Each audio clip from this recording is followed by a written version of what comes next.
I kind of find humor in everything. I think everything's kind of like, I think things are funny. Loved the high that I got from people laughing. I play a lot of the goofy, dumb guy. And to do that, you have to commit.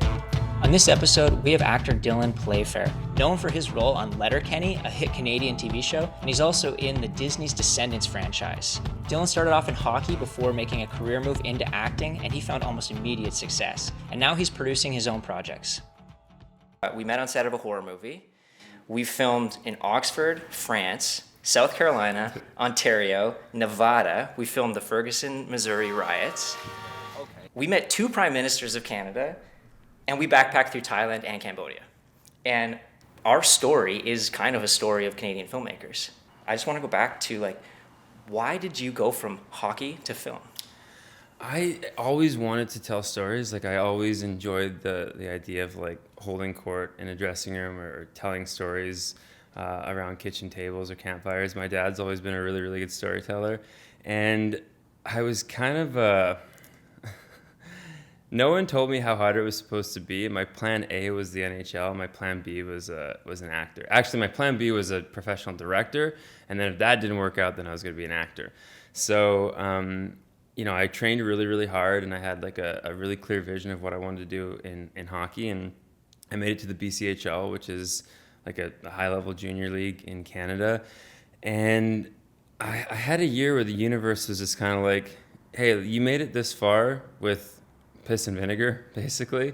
And I thought if I applied the work ethic that I had from hockey into acting, which is something that I always wanted to do, I'd done it through high school, I'd done school plays and things like that, I just kind of had this feeling that I'll make it work. And if it takes me 7 years, that's how long a doctor takes to get his, degree. And actors can make as much as doctors, so I'll move to Vancouver and start grinding. And that's what I did. It happened fast for you. It happened 6 months. When I found out later, it was you had been acting for a bit, and then all of a sudden you're starring in this horror movie. Yeah. So what was that like? You had it right away. I started out as a production assistant. So Scott Harper was a location manager, and he found out that I was going to go to film school, and he said, "Don't go to film school. I'll get you a job on set so you can figure out how the world works and how the language on set works." And worked as a PA for about 4 months. And while I was doing that, I was taking acting classes on the side. And on the set of The Secret Circle, I believe, which was an old sci-fi show that they filmed in Vancouver years ago, I had met an actor who was a hockey player as well, and he invited me out to play beer league hockey. So I went out and played with them. Ended up meeting Jared Kiso, who introduced me to Carrie Wheeler, who's my agent now. And I met with her, and I basically told her the story that I just told you. And then she signed me and started sending me out for auditions. And one of my first auditions was for a music video called See Through by A.J. Woodworth, which was being produced by the Angelski brothers, who were also producing Grave Encounters. So little did I know that was the version, because I had done nothing. I was an unknown. They were taking a risk, but I think they really liked my energy because I had actually auditioned for Grave Encounters before the music video. So it was a little bit of, well, let's see how he behaves on set for a music video. No dialogue, you can't really mess it up that bad. And that was almost a bit of a screen test in a way. So I didn't know that. That's cool. Yeah. You're still quite young as an actor on these sets. I saw you on Grave Encounters. We didn't really get to know each other on that show, but it was when it was wrapping that I remember at the party we hung out. But you're a young guy, and did you feel like this is kind of wild, that you're moving pretty quick into... Yeah, it was funny. I remember Richard Harmon, who's been in the industry for a long, long time. He was on this podcast last... Yeah, exactly. Great dude. So he and I at the time, our houses were quite close to each other. So after the table read, he gave me a ride home, and I said, I don't really want the rest of the cast or crew to know how new I am. Is it cool if I sort of pull you aside if there's any direction I don't understand, if there's ever a moment on set where I'm like, what are they talking about? When he says banana in the frame, what does that mean? So Richard really helped me with that, and he really gave me a lot of confidence. And again, my whole idea was well, if I got the part, by doing what I did in the audition and just do more of that. Yeah, it was a little bit of fake it till you make it. So what's your memory like I'm gonna get to the documentary and I'm gonna get to Burning Man, which I can't wait to talk about. Like, our story's crazy. But what's your memory of me approaching you for the documentary? Because you ended up producing it, right? But it wasn't like that at the time. Like, I had a good idea, but I was a lowly PA straight out of film school. Yeah, no, I remember it very well. I think you were doing like essentially a PSA. It was like a short. Yeah, like a short to bring awareness to the upcoming election, and then we chatted about it. You invited me out for an interview. That's where I met Ian Waddell, who was also producing. Yeah, and we ended up chatting for hours, and I think we decided collectively that this is a bigger documentary than just a 20-minute thing, because I felt like this was something that was happening all around North America, that youth vote numbers were in the decline. I was like, hey Kyle, let's make this thing a lot bigger. And then 4 years later, or 3, however long it took, it was a long time. Dude, it was crazy how long it took, but because I remember the moment that I was like, oh, he really is part of, like, he cares about this. I remember it very clearly when we landed to go to that political rally, and I couldn't get parking, but I had the whole team in the car, and you were in there. But you said to me, Kyle, I got this. I'll get everybody in there and get them set up. Oh, I'm glad you remember that way. I think what's interesting about that is that your character as a hockey player, and when I knew you, before I got to know you on that documentary, you represent somebody who's big and tough and strong, and it's not obvious that you might be interested in politics, maybe because you have this hockey background, but it's a side of yourself that I've gotten to know that is like very interested in the community and like giving back a little bit. And so I was gonna ask, like, do you feel like you're responsible? Because I know you are part of a lot of things, and like, don't be humble. Like, you're part of some cool groups, like with the boys club and things like that. Yeah, I think, I have vivid memories of being a kid when my dad was coaching, and the players that, they'd take us into the dressing room and we'd hang around the rink, and the guys who took that extra second to connect with you, just to say hi and to listen to, how are you doing? And then listened. Like, that sat with me, and it's still, I'm in my 30s, and I remember those brief passing moments of just like someone who I looked up to paying attention to me, and what that could do for someone's confidence and self-worth and belief in themselves.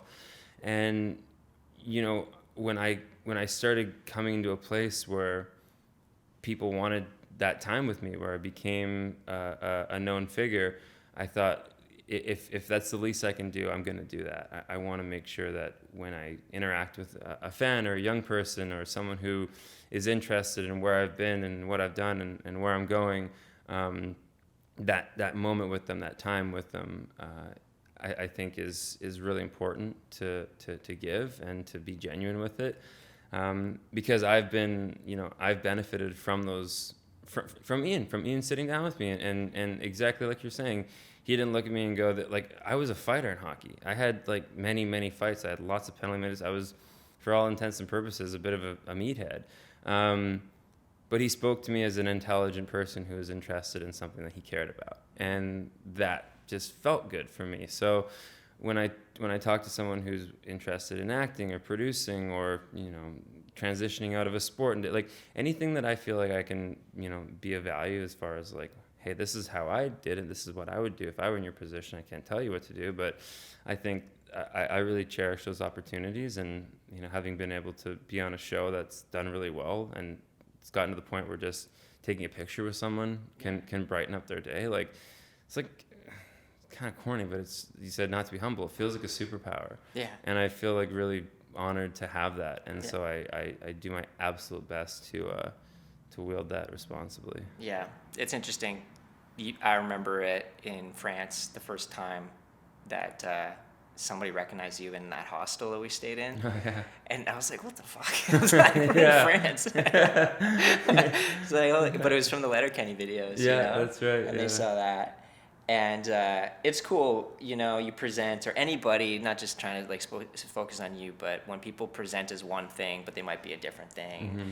And in our industry, where people are kind of pigeonholed into boxes a little bit, or it's hard to brand yourself, like as an artist or an actor, maybe a musician, like you have to try and come up with like a way to creatively present yourself. Like I've always felt, you know, because I've gone out for a type, so to speak. But whether it's a hockey player or, you know, a surfer pro or whatever it is, I've met hundreds and hundreds of hockey players, and they all play hockey, but they're all unique individuals. And that's something that I try to bring into every character. I play a lot of the goofy, dumb guy. But I think to do that, you need to know your role in the story, and you need to do it with a real honesty. I don't really look at character breakdowns necessarily and go, oh, dumb guy full stop, or, you know, bully full stop. I try and put myself with my own feelings and emotions into the circumstances that led to that moment in time where that character's story is being told in that movie or TV series. And then just play that honestly. Yeah. And it's given me a lot of freedom, you know? Yeah, that's so true. Like because now I love acting, actors, and I've acted a little bit, but I understand that you do have to get so into the moment and really believe, and there's a risk that you take, which I found true to snowboarding too. Like there's a risk of doing the tricks that we tried to do.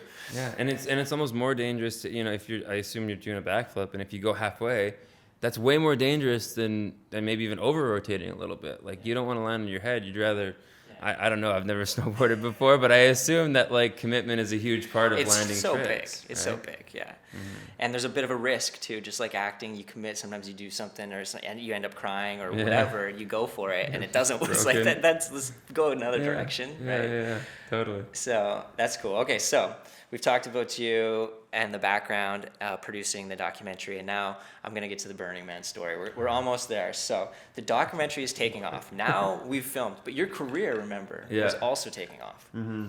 So it got complicated because I was balancing some of the things that we had to film still with, you were on set of Some Assembly Required. You had like a real job, and I was like, oh, shit, what's going to happen with my documentary now? Yeah. But you were a producer, and then that fateful message that I sent to you, the idea of Burning Man came about, and then I just went, and I sent this message. So tell me about it. I'm gonna play the message in this video. It's like the greatest moment one of the greatest film moments of all time. I ended up rapping on set. I think it was Thursday night. Well, you'll have the date. It was either Thursday or Friday, but it was after a live show. So I knew that you'd flown to Black Rock City, to Nevada, to go to Burning Man. Mind you, neither one of us had tickets. We were going on a hope and a prayer. Like, we knew we were going on an adventure. I just bought a ticket off somebody, and it was real. They scanned it, and I'm about to go into Burning Man. I almost gave up. So I get home at probably like 11:30 at night, and I got my bags packed. I'm ready to go, and I get this text from Kyle, and I read it, and it's like, it reads like James Bond, like, your mission, should you choose to accept it.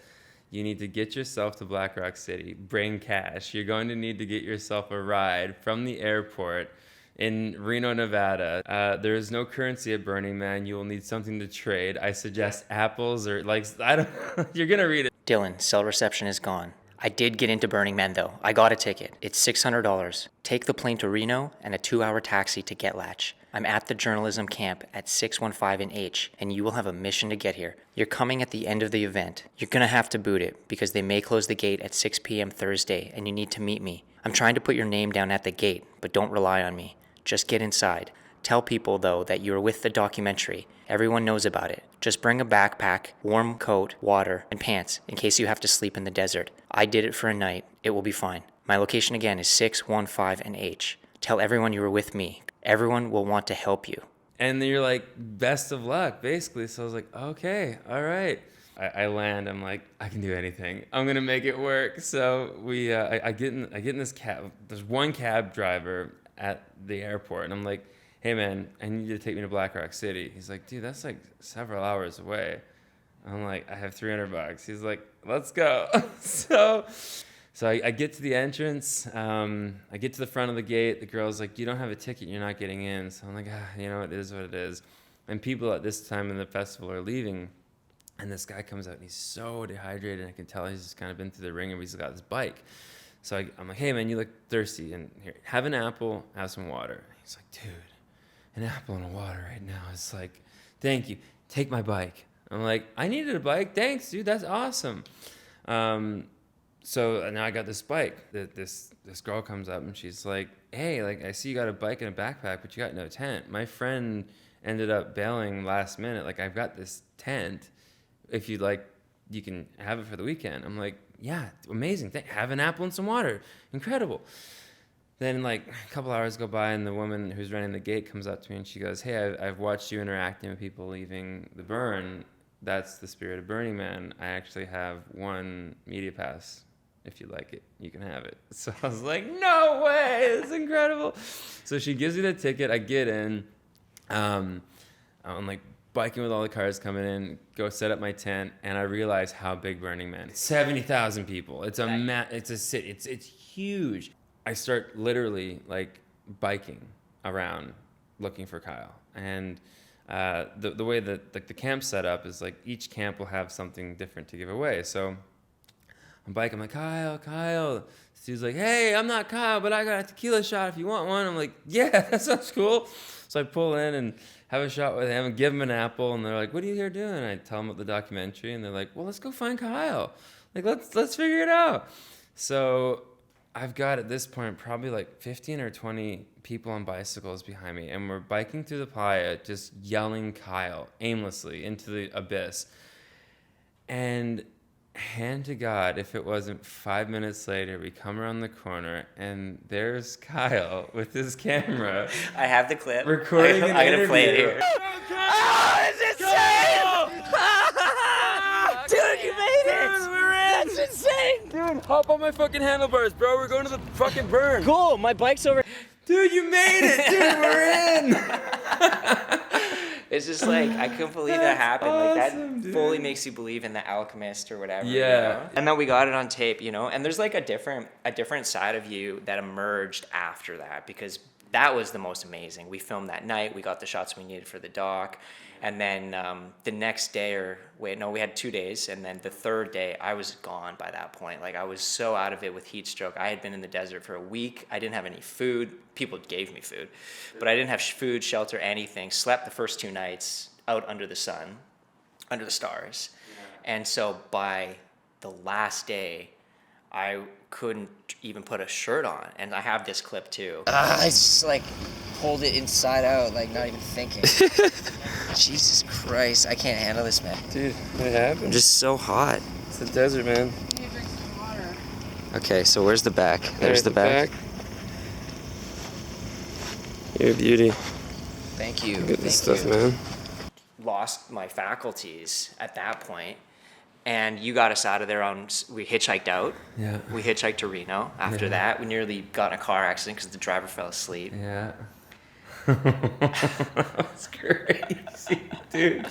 We were vagabonds, dude. Yeah. And I remember the spiritual side of you came about after too. So like, that's another thing that's a bit interesting that maybe a lot of people who are fans of yours might not know about. But you do have kind of like a quasi, where you're testing your consciousness and you enjoy the Wim Hof breathing. And it was during you saving my ass on the last day there and getting us home that I remember you mentioning some of those things I never knew about. You know, like breathe deeply and you have to calm down and all these things. And it's kind of like, I don't know, it's a good side of yourself that you have. Because I remember, bring it back to movies, I remember on the dock in UK, I was racing to get some shot. We were at a beautiful train thing, but we were running to another train. And then I'm really pissed that you're not there. And I was like rude. And then I see you helping a lady with her baby carriage down the bus we had just gotten off of. And I remember like, fuck, I'm such an asshole. Where's fucking Dylan? And just helping this lady with a baby. Yeah. So I think that's a really good thing. You know, I want to let everybody know that that's a great side of yourself, and maybe that helps your comedy. So we're getting to comedy now. I wanted to ask you about comedy. What is about comedy that you've loved so much? You know, it's funny. I remember being a kid. We have this cottage up in northern BC, and we had a video store in the town. It was a town of like 5,000 people, and we lived out on the lake, and we didn't have any, obviously, cable or internet at that time. So at the start of the summer, we'd go in and we would rent like a bunch of movies, you know, and every 2 weeks we'd go back and rent more movies. And we just always rented comedy. Like we rented, you know, all of the Austin Powers movies, every season of The Simpsons, Tommy Boy, Waterboy, every Adam Sandler movie. Like we spent our summers watching comedies. And my dad's always been a really good storyteller. He's a very funny person. He's a really good storyteller. You know, and just watching him like command a room with a story and make people laugh, it was something that I was always drawn to, and it was something that I felt just kind of came naturally in a sense. Like I feel like comedy is timing and understanding why a situation is funny or could be funny, or how a joke is structured. I mean, you can break it down and analyze it all you want, but at the end of the day, it's kind of like black and white. Like, does it make you smile? Does it make you giggle? Does it make you laugh out loud? Does it make you laugh so hard your sides hurt? And that was always something that I wanted to do. And I mean, when I was a little kid, I could do the whole fat bastard monologue from start to finish, like at age like 10. And I remember doing it at like family functions and family reunions, and I just loved the high that I got from people laughing and just like getting excited about the performance that I was giving. So, you know, funny, tell you a quick story about when I first started. I was watching Friday Night Lights when I was living in Merritt, and Taylor Kitsch had played in the same league, and he was a successful actor, and I wanted to be him. I wanted to have his career. I wanted to be Taylor Kitsch 2.0. So much so to the point that when I first moved to Vancouver, I remember I was doing auditions, and I was kind of trying to talk like Taylor Kitsch. Like I was trying to change the way my voice sounded. And I'm not like, he's a fantastic actor, but I realized quickly that the only way I was going to be successful was by being Dylan Playfair. If I was trying to be someone else for my whole career, I would two things. One, I would never feel authentic. And two, I would never feel certain of a performance, because I would always be trying to do something that I wasn't certain of. And then I just thought, well, like, I kind of find humor in everything. I think everything's kind of like, I think things are funny. I like to make my friends laugh. So I'll do that. And you talk about this like momentum that came quickly. That's I think how it came through. And by auditioning with that sort of like, this is what I would do, you know, then it's like, it's disarming. I think people want to be around that. And like, I would want to be around that. And then if you don't get the job, then you're never left going like, if only I had done something different. Like when I audition, I'm like, this is what I'm going to do. I'm open to collaborating. I'm open to notes. I'm open to trying it different ways. But like, I'm not going to show up and be something different than what you see by and large in the audition. And that confidence in like who I am on screen, that energy, like I think that's really helped me. Comedy doesn't exist in a vacuum, right? Like I think even stand up, like the most, I don't know if lonely is the right word, but you're up there by yourself.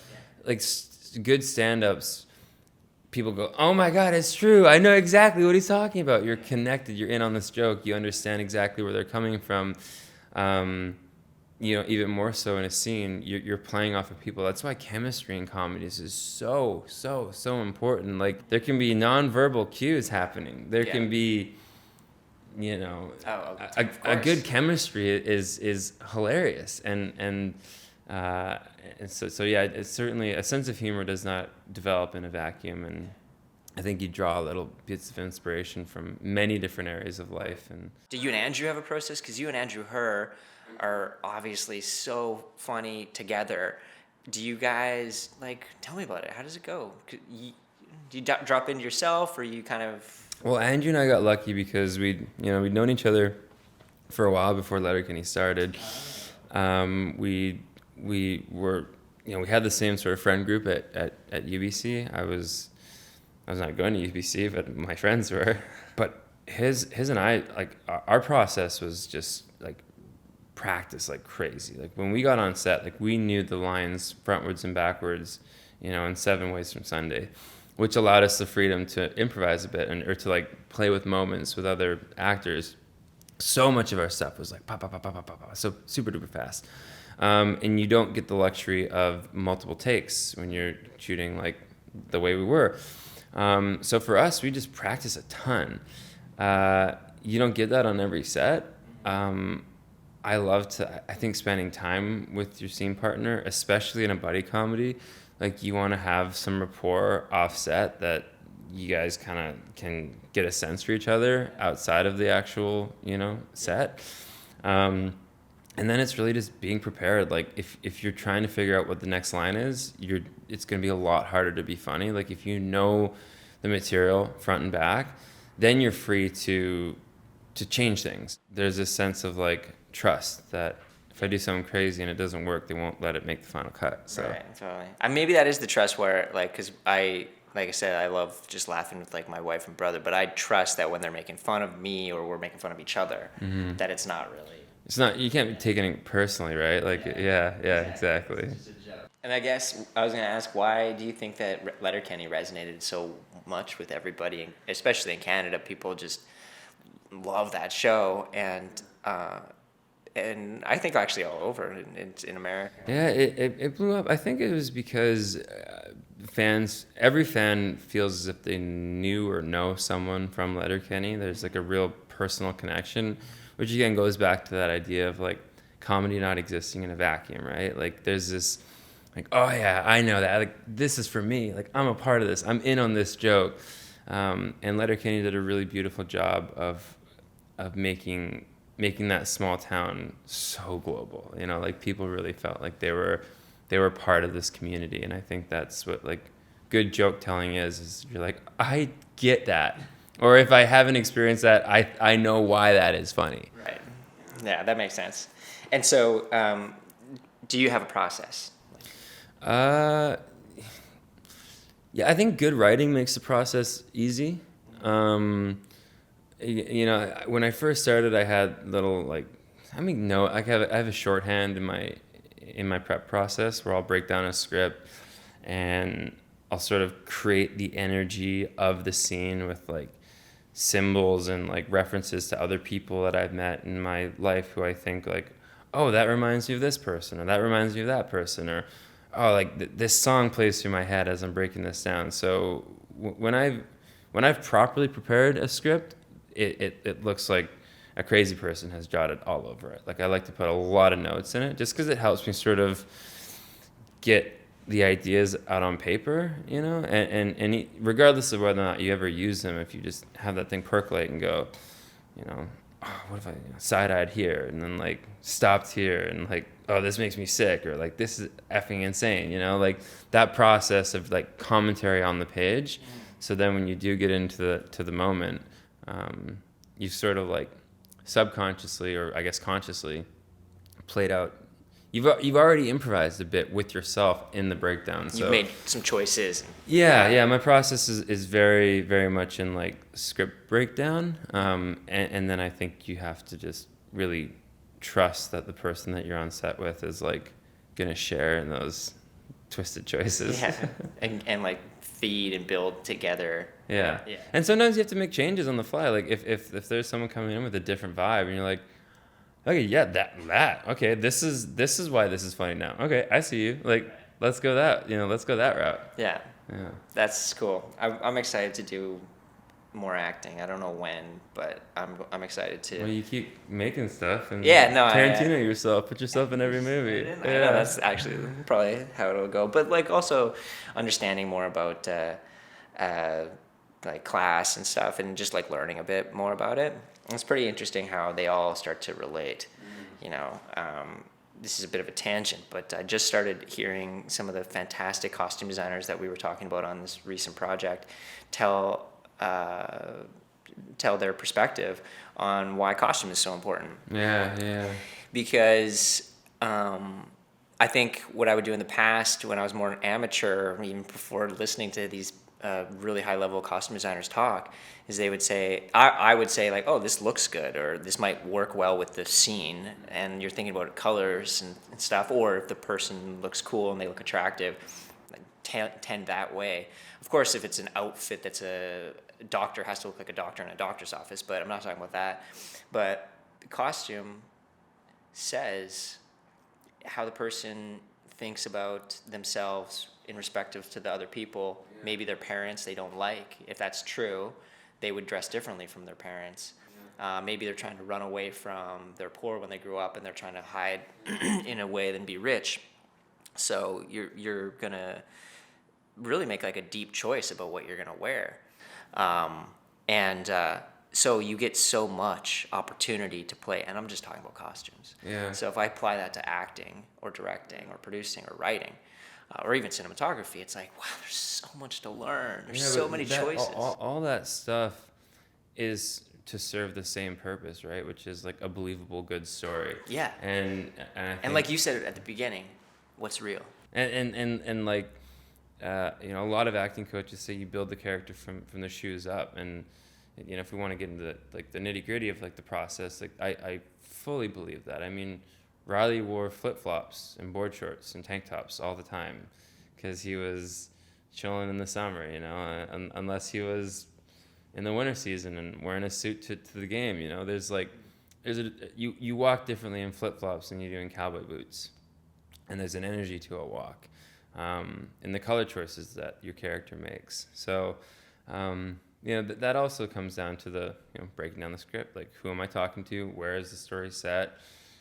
Ideally, you have a chance to have a conversation with the costume designer and the director, and you guys can, flesh out these choices before you get there. Sometimes you're cast on Monday and you're on set on Wednesday. Oh, you don't have the time to have those conversations, and that's when you kind of just have to trust the process and show up and hope for the best. Yeah.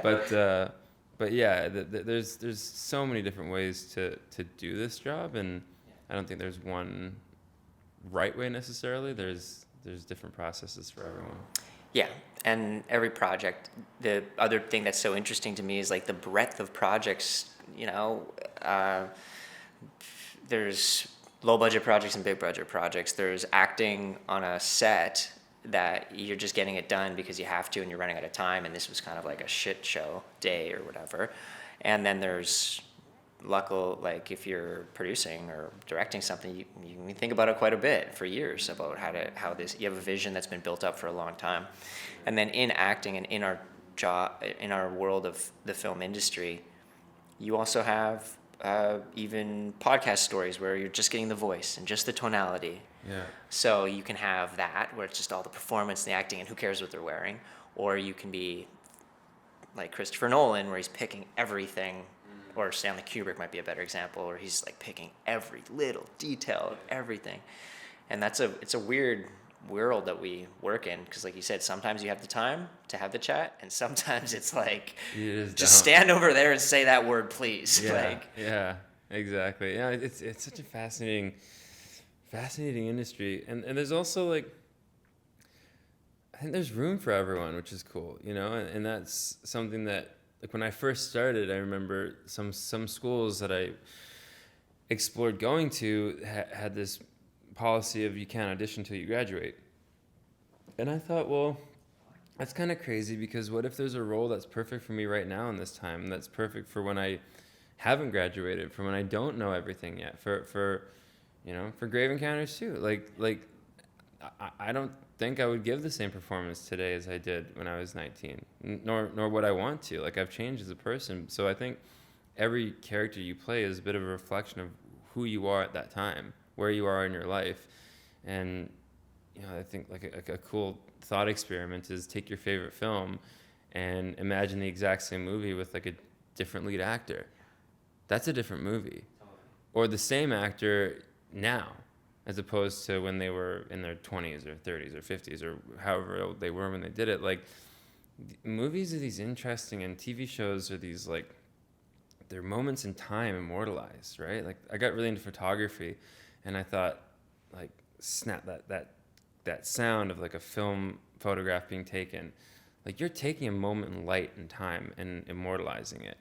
And I think we do that with our lives and our careers, which is really neat. I mean, we can turn on the television and feel someone's presence from the 40s, from the 50s, and that's who they were at that time. They're saying someone else's words for sure, but that, I think we talk about comedy, like what makes someone funny. It's like you can't really pin it down. It's kind of like their essence, and we can share that and immortalize that. There's something like, I don't know, there's something kind of esoteric about that. It is a good thought experiment. I was remembering Will Smith almost was Neo in The Matrix.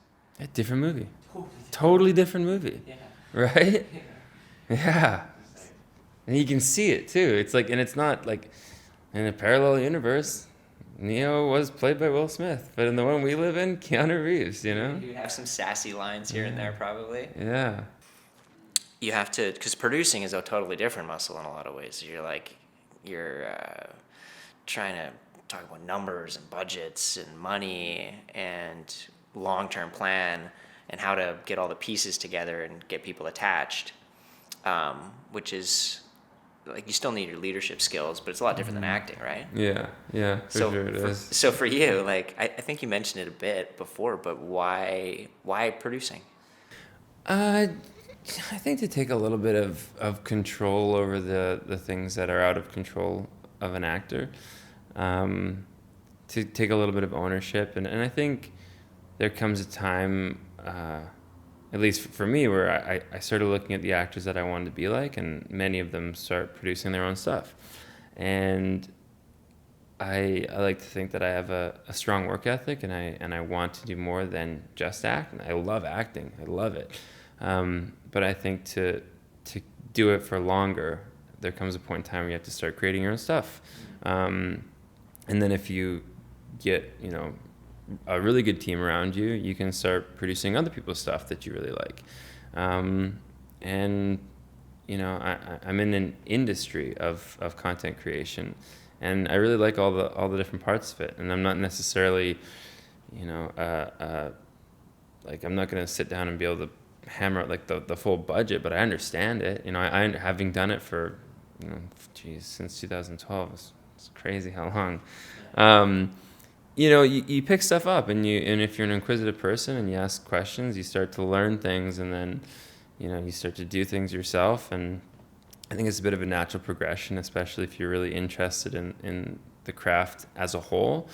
And yeah, I produce things that I like and I want to see brought to life, and a lot of them I'm in, a lot of them I'm not, and I think it's because I love it. Yeah, it's a funny thing because of the amount of people involved. I think what I find that I love the most about it is that there's so many different personalities. There's so many people involved. You're bringing all these art forms together: visual arts, actors, camera dynamics, and then in the final edit, you're editing with music. So you're bringing all these art forms together, like crushing, like every one of those. You could spend your entire life to study music. You could spend your entire life studying paintings and visual arts. You could spend your entire life studying acting. And you bring all those people together, and then the support team that gets them going is transportation and driving and laborers and building and construction, and those different types of personalities are not really artists necessarily. Like a construction guy doesn't think of himself maybe as an artist. Dude, it's funny. That's why I don't know if I've ever voiced this opinion publicly, but when people say like, "Oh, what we do isn't important," I think that's the dumbest thing ever. I think it's really like, I think it downplays such an important part of being a human being. Like, what do we hold the most? What do we put in museums? We put if we find the oldest piece of art, the oldest piece of literature, that's the thing we're gonna like cherish the most, because it connects us to our past, and I think it informs our future. I think storytelling and like comedy can be medicine. Comedy can like bring reprieve to like a challenging situation. Drama can change the way you look at your fellow man. Like thriller can make you feel alive. And not only are these like really important emotions to experience, in my opinion, but there's also an industry, like you said, of hundreds and thousands. And I mean, I don't think saying 1 million is outlandish to say, like, that's how many people are feeding their families with this industry. Yeah. You know, I think it's a really important thing. And I think that, you know, you should serve the medium that you're serving, whether it's comedy or action or drama, whatever it may be, and know what you're making. Yeah. But I don't think there's any value in going, oh, it's not important. Like, it is important. Yeah. Like, so you should try hard, and you should be aware that, like, you know, when you get to set, there's a lot of other people who, you know, are there to make that moment between action and cut as good as it can be. So, like, respect that process and respect that you're part of this thing. It kind of goes back to that spirituality thing of, like, we're all part of the same system. The big movies, the $200 million is thousands of people. Yeah. And some of the people have been working on that thing for their whole life. And there's not just some kid, there's many people who will watch that film and have their lives change forever. They'll believe they can do something they didn't before. Totally. They'll look at someone differently. They'll be kinder. They'll change the way they think about the universe and their place in it. Like, I think we're doing important stuff, and I will debate that to the end of time. I mean, there may be doctors who are doctors because they were inspired by a movie. Yeah, it's So not it's like like- it's an either or. Yeah, it's not an either or. Yeah, It's not like, oh, doctors aren't important. yeah, they're very important. No, for sure. I'm not a doctor. I want doctors who are doctors. It's both to important. Be doctor things. Yeah, they can both exist. They're both good. They're both good, man. Look good, man. Yeah, it's weird. You're right. There's a lot of a funny bit about like your job, and maybe part of why people end up saying that is because some people don't understand like how it is. Seems like there's a mystery to a lot of the careers about how you do it.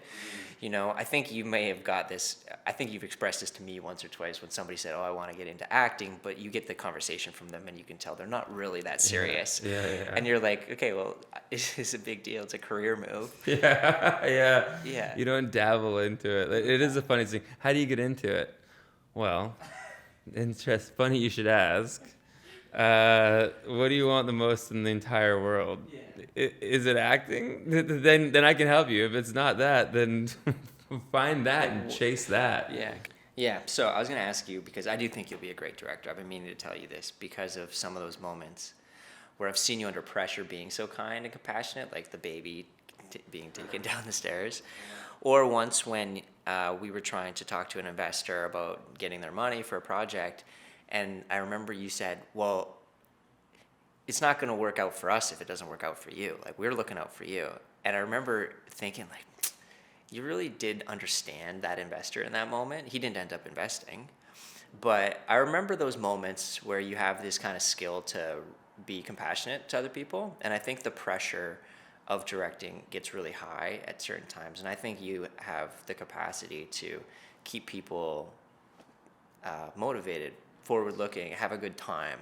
And I was going to ask you about that. Like, do you think it's because you've built up a thick skin? Like, did hockey help? Like, where does it come from? I think it's a bit of that, but I think a huge part of it is I've been very lucky to work with a lot of directors. Like, on Some Assembly, every episode was directed by a different director. And then I've got to work with one director for all of Letterkenny, and you know, I've been fortunate. Like, I've done a lot of different projects, and I've worked with a lot of different directors, and I've been able to see many different styles, and I've just kind of been able to cherry pick like what I would do if I were in that position, and what are the sets that give me the most confidence to perform the best, and then which projects have I been a part of that have gone on to be successful. And there is a bit of a common thread on those sets that go on to be successful. There's certainty. There's no wobbling. It's, you know, Alan Watts says, walk or sit, but don't wobble. Either, hey, everyone stop, or hey, let's go, but not, I don't know, what should we do? It's like, well, you're the leader, man. You tell us. Like, even if you walk in the wrong direction, that's okay. Just turn around and go back. But just like move something, go somewhere, do something. And then, you know, if the lights are on fire and you're missing an actor and everything's going sideways. Like, it is so nice to have the world collapsing around you and to have someone go, we got it, we'll be fine. Yeah. Even if inside they're just like, ah! You know, for a director to have that confidence. And like, I've seen that. I've been on sets where it's like, this is going to not work. Like, we're screwed. And the director's like, hey, everyone, this is going to work. We're fine. And it just changes the whole tone. And like, at the end of the day, like, they're both right. If he says it's going to be fine, it's going to be fine. Like, then, yeah, he's, what is the worst that could happen? You know, if you're being safe, if you know, no one's life's in danger, and you have a leader who can, like, instill that confidence, and, you know, and you also find people want to go the extra mile for someone who treats them like that, you know? I think that's it's like, yeah, there's the ambulances going off in the background. It's like, yeah, if there's not a safety issue and someone hasn't been hurt or something like that, like, but that's the same on any job ever. Yeah. No matter what job you are. Yeah, totally. But if that's the case, then what you need is that confidence and an ability to maybe do it with like a joy and an appreciation and compassion to other workers. I learned one of those moments came from you in Burning Man. We gone out and your camera ended up somewhere that wasn't your backpack, and on that drive was a ton of really important footage. And I was like, Kyle, the sky is falling, and you're like, hey man, it's gone. It happens. Like, people lose things. I'm like, but not these things. Like, this is the thing that we don't lose. And then with your confidence, I was like, oh, yeah, I guess that just happens. And then we ended up getting the camera back with more footage on it than we left it with, which is fantastic. So yeah, I think, you know, We'll tell some people that story. Yeah, we'll tell that story. Like, it was Burning Man, so use imagination. Burning Man story. Someone put some. It's true. It does work out. You know, like there is some truth to that. And I have, from filming all kinds of stuff. Like, I have like screwed up some shots before, but you go back and you shoot again. Oh my god, yeah. You only fail when you stop trying. Yeah, like you don't. I think it's the at-bats. The hard part maybe for the industry, for people getting into it, is like, you know, you and I are coming around the corner, I think, like in our careers, where it's like, okay, we understand these pieces. We've had some successes and all that, so we feel like we can produce and direct movies, or we're going to have success. But I think the challenge for a lot of people in this industry is like, how do you get more at-bats, you know? Yeah, 100%. How do you get going? Mm-hmm. Right? And sometimes you even have these periods, like even the strike. Like, we had a brutal last 18 months in Vancouver. A lot of people right now, are trying to apply for the positions that were on this show, and I know it's really dry out there, but it's coming back. But how do you get more at-bats? I'm talking about the industry at large. Like, when you're an actor, how do you keep acting? You have to try and find class to go to or do stuff like this. I think a really important part of it is to... Well, one, like, you can't associate your self-worth with your work. I think that's huge. And talk about, you know, coming in early and getting successful quickly. I'm not exact. I have this in my journal. I said 7 years. It was my personal time limit. I thought, if I don't get a single audition for 7 years and I have to train for 7 years, that's how long it takes to be a doctor.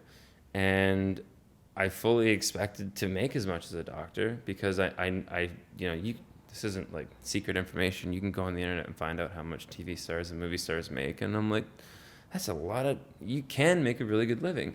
And I wanted to earn that in the sense that I wanted to feel like I had the skills to validate those potential paychecks. So if it took me 7 years, it would take me 7 years. So I didn't have that time pressure. And I also kind of thought, like, there's, you know, roles at 20, 30, 40, 50, 60, 70, 80, 90. There will always be. It's not like, I think people get this sense that, like, oh, I missed the train, it's too late for me. Well, turn on a television. You'll see people of every age, race, religion. Like, it's only too late for you if you decide that you're not going to start. Like, then yeah, it's too late, too early, it's too never. But, like, if you start, you know, and also, like, I think people have an idea of, like, oh, I want to make it big. It's like, you got to do it for the time between rolling and cut. If that's the thing that really gets you fulfilled, Because I've been fortunate, man. I've won awards. I've won Leos. I've won Canadian Screen Awards. I've been to LA. I've filmed in New York. I've done, like, it's been a fantastic career. The awards are cold metal. Mm-hmm. It's the memories associated with the people that we were doing that together. That's what the reward represents. And I think people get really depressed when they think, oh, this accolade will make me happy, or this paycheck will make me happy, because you realize, like, there's nothing to that. Yeah. There's nothing physical there. It's do you get this high from being on set? Like, if you're auditioning, you're acting. You're doing the thing. You have a chance to go do the thing. If you're on set, you're having the career that you want. Like, you're doing the job.